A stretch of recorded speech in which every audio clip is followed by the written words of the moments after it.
Are there truly people that they're advocating for a war between NATO and Russia? Yes, they are. They're members of the European Union. Let's find out who they are and what they're saying.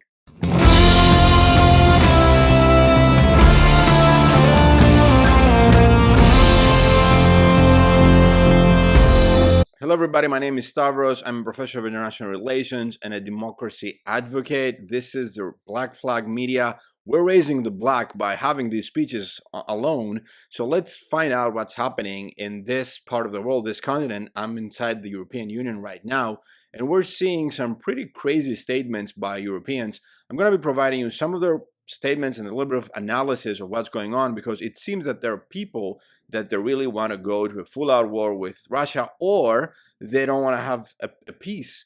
They don't want to have peace in this continent, a peace between the Ukrainians and the Russians. So I have 6 different incidents that I wanted to raise and bring to your attention. So let us begin by talking about the CEO of this really corrupt organization, which is called the European Union. And I'm talking about the president of the commission, specifically Ursula von der Leyen. This is the German commissioner. She really hates them Russians. And she basically said that she opposes peace deals for Ukraine. Specifically, she said that after 1,000 days of death and destruction, there are people asking sincerely, isn't it time for talks? It's first and foremost up to our Ukrainians to decide that. So, we and them want the war to stop as soon as possible. Do you? Do you know? But while many outside Europe are preoccupied only with the end of fighting, my position is that peace is not simply the absence of war. That's some deep thoughts right there, Ursula. Peace is a settlement that makes war impossible and unnecessary. Wow, did you think this by yourself? And therefore, we must put Ukraine in the condition of negotiating such peace. So what she's saying right now, right here actually, is that they want to create the conditions that Ukraine will be in a position of strength to negotiate peace, meaning that they're going to be supporting war even more. So they're saying, she's saying that the Ukrainians are saying, and she's agreeing, or maybe she's dictating stuff to President Zelensky of Ukraine, that there's not going to be any peace because we really don't want this peace. We want the Ukraine to be in a position of strength, and to do so, they need to be winning in the battlefield. Well, I got news for you. Ukraine is not winning on the battlefield, and by promoting and continuing this war, you're only promoting misery and continuing misery in Ukraine and everybody else involved. And I guess you are enriching yourself in some way or the other. So this is pretty bad by itself. There's no peace on the horizon if you ask the European bureaucrats, which are incapable of independent thinking, but they're not really doing anything anyway. So they're part of the problem. Another part of that problem is the actual countries in Europe. So the second incident comes from Poland, which, according to the Polish Foreign Minister, Mr. Radosław Sikorski, Poland has the right to shoot down Russian missiles over Ukraine. Say what? Yes, you heard me right. This is the Polish Foreign Minister, not some radical, anti-Russian, whatever, a person who is getting paid by the war industry. Maybe he's getting paid anyway, but he is actually the representative of his country abroad. And he said that Poland, as well as other neighboring countries of Ukraine, they're responsible for protecting their own airspace. I can agree with that, despite NATO's opposition. What do you mean by this? So he said that, I'm personally of the view that when hostile missiles are on a course of entering our airspace, it would be legitimate self-defense to strike them, because once they do cross into our airspace, the risk of debris injuring someone is significant. So he's basically saying that if there's a drone that, for a couple of minutes, maybe they violate our national airspace, we should be shooting that down. But that is not, that would be okay, I guess, but also belligerent. You can protest if there is an incident at that level instead of starting shooting down, or maybe shooting down people, I don't know. But the problem is that in early July, Ukraine and Poland, they signed a multilateral security agreement, which included a commitment by both sides to examine the feasibility of possible intercepting in Ukraine's airspace missiles and UAVs, unmanned aerial vehicles, fired in the direction of the territory of Poland, following necessary procedures agreed by the states and organizations involved. So basically, they were discussing that we should protect Ukraine airspace with NATO forces, NATO weapons. This could lead to NATO-Russia war. That's why NATO Secretary General Jens Stoltenberg, who is a war hawk by himself, imagine that, he said that he was skeptical about this point of the agreement, saying that it puts the alliance at risk of becoming part of the conflict. You think, Jens, you think that is the case? Well, if you say so, I believe you. And yes, he is right in this instance.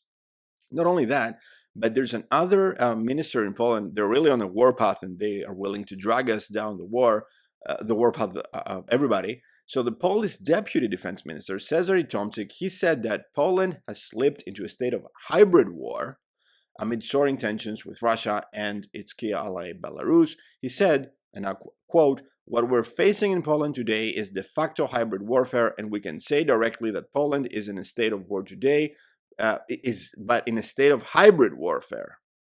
So he basically said that we have threats by drones, but also, and in this he is correct, because there's a situation in Belarus. Belarus has weaponized the immigration topic issue, and they have basically been throwing people in the borders with Poland, trying to basically destroy the border of Poland with Belarus. This is the same thing that Recep Tayyip Erdogan, the president of Turkey, did against Greece in 2020.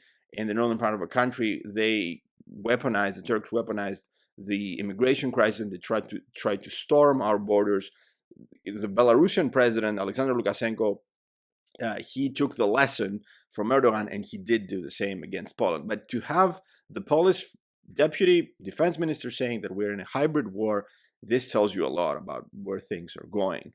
So number 3 is the European Union's chief executive responsible for foreign affairs, the Mr. Jose Borrell. He said that he's urging everybody, Ukraine's backers in the West, to lift the curbs on arms used inside Russia. He actually said that the Ukrainians need to be able to use their weapons against Russia targets anywhere. And quote, he said that the weaponry that we're providing in Ukraine has to have full use, and the restrictions have to be lifted in order for the Ukrainians to be able to target the places where Russia is bombing them. Otherwise, the weaponry is useless. So he basically is saying that we should be giving them the green light to bombard Russian air bases, military installations, I guess even Moscow, if there's any base around the capital of Russia. He doesn't know anything. He is not a military expert. He's not an international relations expert. He is a nobody, actually, because that's how the EU works. You have corrupt people sharing the spoils, sharing the posts of commissioners. So he doesn't know what he's talking about, and we're seeing every possible country in the West saying, no, we cannot do that. This would be a major escalation. But this guy, obviously in the paycheck of the weapons industry, he's saying, yeah, you should start bombarding Russia, and who cares what happens? Maybe World War III, nuclear holocaust. But this guy doesn't care. I guess he is all set with his own bunker, and he will survive nuclear fallout, or at least he hopes so. So number 4. The EU is thinking of training soldiers inside Ukraine. This is crazy, guys. So this is obviously the Ukrainian government is asking for exactly that. And now we're seeing, according to a document by Politico, we're seeing that the EU would consider training soldiers in Ukraine should the necessary political and operational conditions be met. So they're working on it. That means that they're getting close. So the 34-page document, which is dated July 22, entitled "Strategic Review of the European Union Mission for the Army and Military Support of Ukraine," it reads, quote, "A further and more comprehensive analysis would be needed in order to fully assess the risks and possible mitigation measures, as well as political and operational advantages of conducting some training."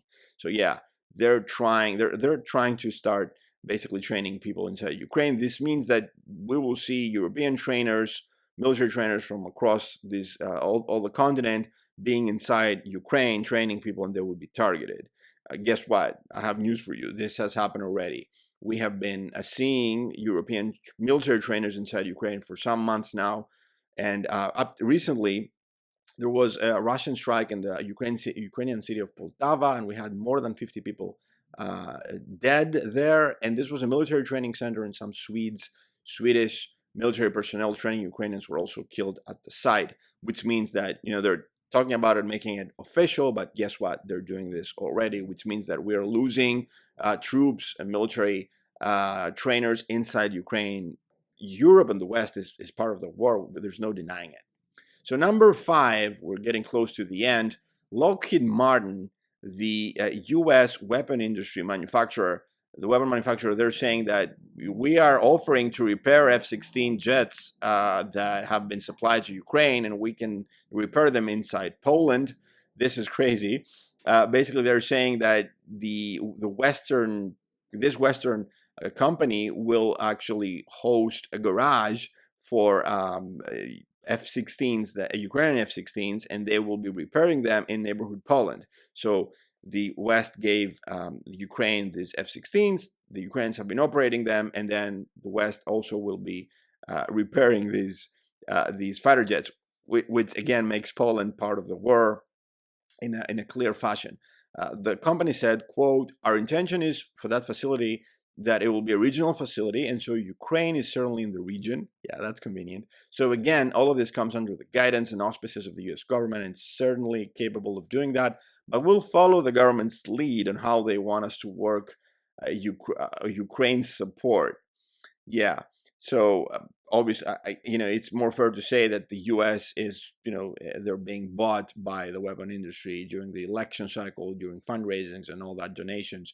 So these guys are saying that we will be more involved by repairing the fighter jets that we're giving Ukraine, and Poland will be the repairing hub.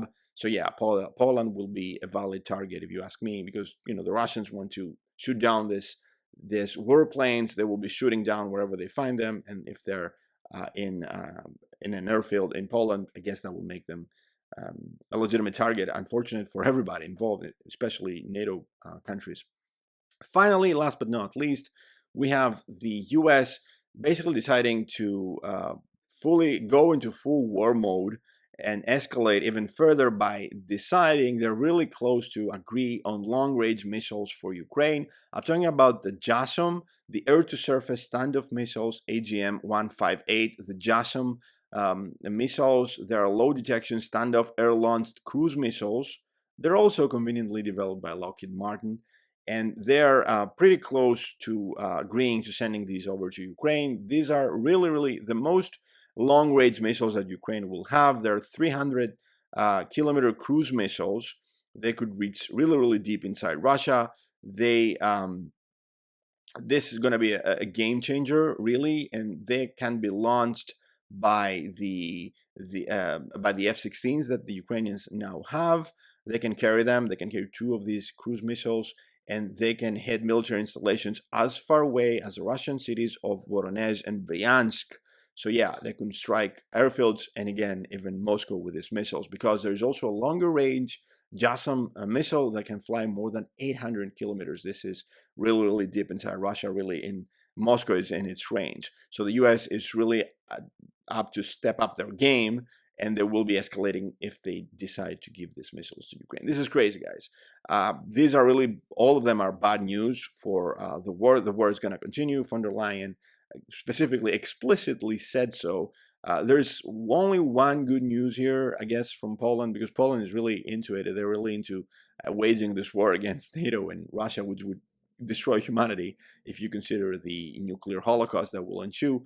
But there's the idea of having Ukraine joining the EU, but truly the EU has some specific conditions regarding the rule of law, human rights, corruption, and guess what? Ukraine is not fitting that bill. They're missing out on they're failing on all these criteria. And also a good news. Let's leave it at that. Let's remind ourselves that there's some good news out there. So the Prime Minister of Ukraine, Prime Minister Tusk, he said that Ukraine will not be joining the EU until it resolves the historically problematic issues of the Volyn massacre with Poland. I'm talking about the Banderites, the neo-Nazis of Ukraine that during World War II, they massacred Ukrainian, Polish people, Polish population in Volyn, in these areas of Poland. So, there needs to be a reckoning, I guess. Otherwise, Poland is not willing to accept them the EU. So we have a lot to talk about history, international relations, the future, what's gonna happen. But yeah, this war path that we're in is really it's not creating any solutions, and it's not gonna be bringing about any peace anytime soon. Thank you guys. If you like this video, like and subscribe. See you in the next one, and keep raising the flag.